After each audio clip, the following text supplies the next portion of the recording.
Hello, I'm glad you're here. I'm NatsMan, and I'm reading the Bible from beginning to end, from Genesis to Revelations. Please join me in this journey and make God's Word a part of your everyday life. This is video number 104, and today we're reading from the book of 2 Samuel, starting in chapter 1. 2 Samuel chapter 1. After the death of Saul, when David had returned from the slaughter of the Amalekites, and David had stayed 2 days at Ziklag, on the third day, behold, a man came out of the camp from Saul, with his clothes torn and earth on his head. When he came to David, he fell to the earth and showed respect. David said to him, "Where do you come from?" He said to him, "I have escaped out of the camp of Israel." David said to him, "How did it go? Please tell me." He answered, "The people have fled from the battle, and many of the people have also fallen and are dead. Saul and Jonathan his son are dead also." David said to the young man who told him, "How do you know that Saul and Jonathan his son are dead?" The young man who told him said, "As I happened by chance on Mount Gilboa, behold, Saul was leaning on his spear, and behold, the chariots and the horsemen followed close behind him. When he looked behind him, he saw me and called to me. I answered, 'Here I am.' He said to me, 'Who are you?' I answered him, 'I am an Amalekite.' He said to me, 'Please stand beside me and kill me, for anguish has taken hold of me because my life lingers in me.' So I stood beside him and killed him because I was sure that he could not live after he had fallen. I took the crown that was on his head and the bracelet that was on his arm, and have brought them here to my Lord." Then David took hold of his clothes and tore them, and all the men who were with him did likewise. They mourned, wept, and fasted until evening for Saul and for Jonathan his son, and for the people of the Lord, and for the house of Israel, because they had fallen by the sword. David said to the young man who told him, "Where are you from?" He answered, "I am the son of a foreigner, an Amalekite." David said to him, "Why were you not afraid to stretch out your hand to destroy the Lord's anointed?" David called one of the young men and said, "Go near and cut him down." He struck him so that he died. David said to him, "Your blood will be on your head, for your mouth has testified against you, saying, 'I have slain the Lord's anointed.'" David lamented with this lamentation over Saul and over Jonathan his son, and he commanded them to teach the children of Judah the song of the bow. Behold, it is written in the book of Jashar. "Your glory, Israel, was slain on your high places. How the mighty have fallen. Don't tell it to Gath, don't publish it in the streets of Ashkelon, lest the daughters of the Philistines rejoice, lest the daughters of the uncircumcised triumph. Your mountains of Gilboa, let there be no dew or rain on you, and no fields of offering. For there the shield of the mighty was defiled and cast away. The shield of Saul was not anointed with oil. From the blood of the slain, from the fat of the mighty, Jonathan's bow didn't turn back. Saul's sword didn't return empty. Saul and Jonathan were lovely and pleasant in their lives. In their death they were not divided. They were swifter than eagles. They were stronger than lions. You daughters of Israel, weep over Saul, who clothed you delicately in scarlet, who put ornaments of gold on your clothing.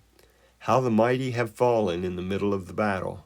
Jonathan was slain on your high places. I am distressed for you, my brother Jonathan. You have been very pleasant to me.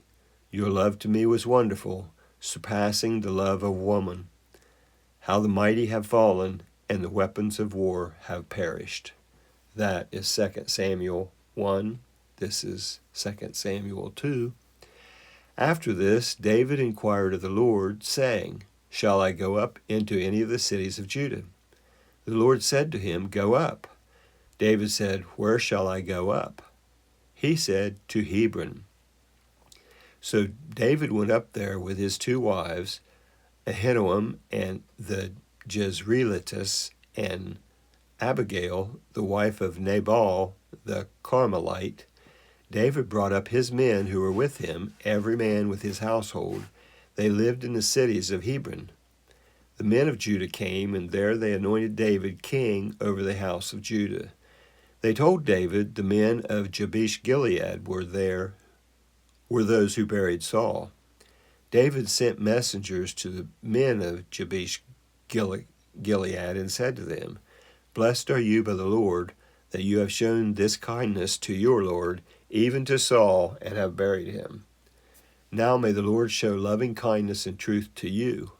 I also will reward you for this kindness, because you have done this thing. Now, therefore, let your hands be strong and be valiant, for Saul your Lord is dead, and also the house of Judah have anointed me king over them." Now Abner, the son of Ner, captain of Saul's army, had taken Ishbosheth, the son of Saul, and brought him over to Mahanaim.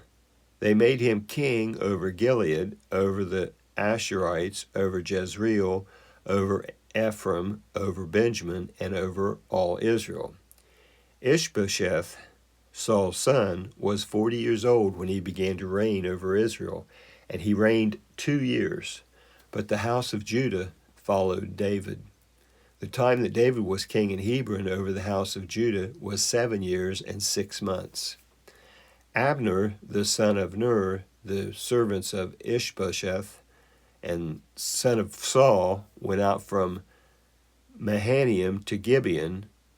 Joab, the son of Zeruiah, and David's servants went out and met them by the pool of Gibeon, and they sat down, the one on the one side of the pool and the other on the other side of the pool.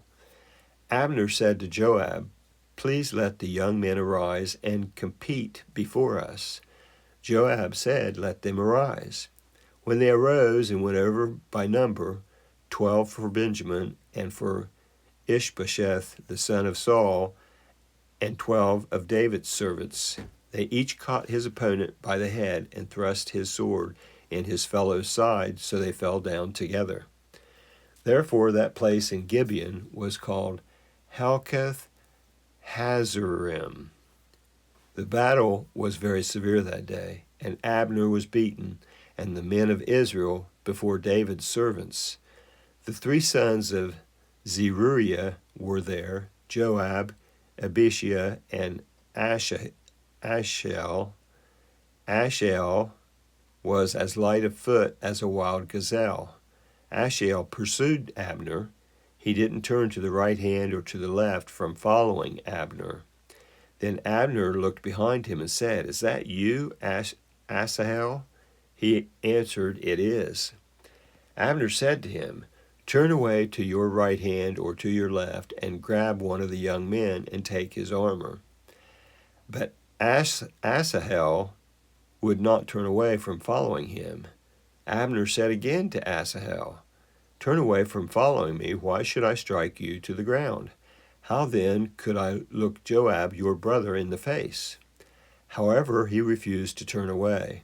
Therefore Abner, with the back end of the spear, struck him in the body, so that the spear came out behind him, and he fell down there and died in the same place. As many as came to the place where Asahel fell down and died stood still. But Joab and Abishai pursued Abner. The sun went down when they had come to the hill of Ammah that lies before Giah, by the way of the wilderness of Gibeon.